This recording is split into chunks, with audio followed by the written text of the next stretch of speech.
بسم اللہ الرحمن الرحیم۔ سورہ مبارکہ الحمد کی بسم اللہ کے ساتھ 7 آیتیں،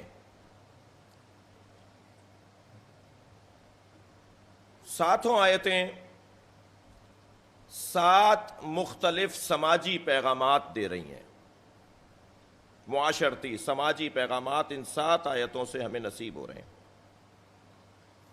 بسم اللہ الرحمن الرحیم، شروع اللہ کے نام سے۔ اب یہ با کے کئی معنی لکھے گئے ہیں جو پچھلے سالوں میں بیان ہو چکے ہیں، میں اسے تکرار کر کے آپ کا وقت نہیں لوں گا۔ شروع اللہ کے نام سے جو رحمان اور رحیم ہے۔ کیا شروع؟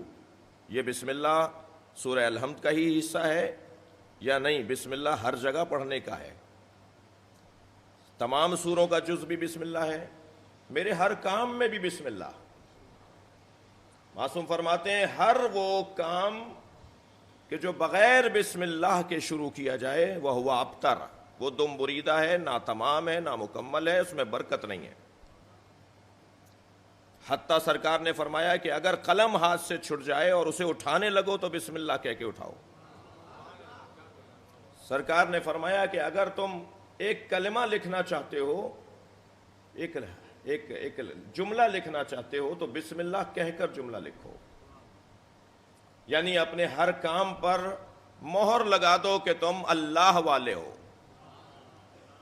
جی، اس مائک پر ایک مہر لگی ہوئی ہے، ان مائکوں پر بھی ذرا غور سے دیکھیں گے تو کوئی مہریں لگی ہوئی ہوں گی۔ بڑی کامیاب کمپنیاں مشہور ہو جانے کے بعد بھی یہ کام نہیں چھوڑتی، وہ ضرور اپنی مہر لگاتی ہیں۔ ان کو دیکھ کر اندازہ ہوتا ہے یہ بنا کہاں سے ہے، یہ آیا کہاں سے ہے، اس کا مالک کون ہے، اس کا ذمہ دار کون ہے، اگر یہ خراب ہو جائے تو کس سے بات کرنی ہے، یہ کس کی مصنوع ہے۔ ہر مصنوع پر ایک ٹھپا لگا ہوا ہوتا ہے، ایک مہر لگی ہوئی ہوتی ہے، اس ٹھپے سے، اس مہر سے اندازہ ہوتا ہے کہ اس کا صانع کون ہے۔ تمہیں بھی کسی نے بنایا ہے، اگر ہمیں کسی نے بنایا ہے تو ہم اپنے کام کے اوپر بسم اللہ کی مہر لگائیں تاکہ یہ ثابت ہو کہ اللہ ہمارا خالق ہے۔ ہمارے ہر کام کے آغاز میں بسم اللہ الرحمن الرحیم۔ معصوم نے فرما دیا کہ اگر تم نے بسم اللہ کے بغیر کام شروع کیا تو تمہارے کام میں برکت نہیں ہوگی، تمہارا کام ناتمام رہے گا۔ خود اس بسم اللہ الرحمن الرحیم میں جو سماجی پیغام ہے، پیغامات تو جب پڑھیں گے، جب دیکھیں گے، ہر دفعہ دیکھیں گے تو ایک نیا پیغام اس سے ہمیں نصیب ہوگا، مگر اس وقت میرے مضمون میں جو سماجی پیغام بسم اللہ الرحمن الرحیم سے ہے وہ یہ کہ ہمیشہ اپنے خالق اور اپنے صانع کو یاد رکھو۔ جو لوگ اپنے بنانے والے کو، پالنے والے کو، کھلانے پلانے والے کو، خلق کرنے والے کو یاد نہیں کر سکتا تو پھر وہ توقع نہ کرے کہ اس کے ساتھ بھی کوئی شکریہ ادا کرے گا۔ یہ نظام ہے کہ جو میں کروں گا وہ میرے ساتھ ہوگا، اب میں اچھا کروں گا تو میرے ساتھ اچھا ہوگا، میں برا کروں گا تو میرے ساتھ برا ہوگا۔ ہمارے ہاں مسئلہ یہ ہے کہ ہر شخص دوسرے کا عیب دیکھنے کے لیے تو بڑی آنکھیں رکھتا ہے، مگر اپنے عیب کو دیکھنے کے لیے چندھی آنکھیں بھی نہیں رکھتا۔ جی، وہ دیکھ ہی نہیں رہا کہ میرے اندر کیا عیب ہے، ہمیشہ فلاں ایسا کر رہا ہے، فلاں ایسا کر رہا ہے، فلاں ایسا کر رہا ہے، تم کیا کر رہے ہو؟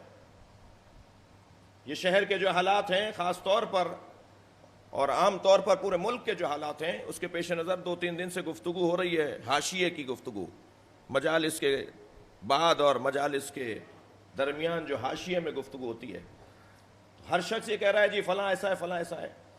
اس وقت تک مسئلہ حل نہیں ہوگا جب تک کہ میں یہ نہیں سوچوں گا کہ میں کیسا ہوں، اور ہر شخص جب اپنی ذمہ داری کو ادا کرنے کی سوچے گا اور مطمئن ہو جائے، کوئی گلہ کسی سے نہیں، کوئی شکوہ کسی سے نہیں، فلاں نے یہ نہیں کیا، نہیں میں نے یہ کر دیا، میں مطمئن ہوں، بس ہر شخص اپنی ذمہ داری کو ادا کرے گا، مسئلے حل ہوتے چلے جائیں گے۔ بسم اللہ الرحمن الرحیم، مجھے اس سے اپنے آپ کو جوڑنا ہے جس نے مجھے بنایا ہے، اور صرف وہ میرا اللہ ہی نہیں ہے، اللہ رحمان اور رحیم، لہذا مجھے بھی دوسروں کے حوالے سے، اپنے متعلقین کے حوالے سے انہیں یاد رکھنے کی ضرورت ہے۔ آپ ہمارے لیٹسٹ ویڈیوز کے بارے میں جاننا چاہتے ہیں تو ہمارے چینل کو سبسکرائب کریں اور بیل آئیکن کو پریس کریں۔ شکریہ۔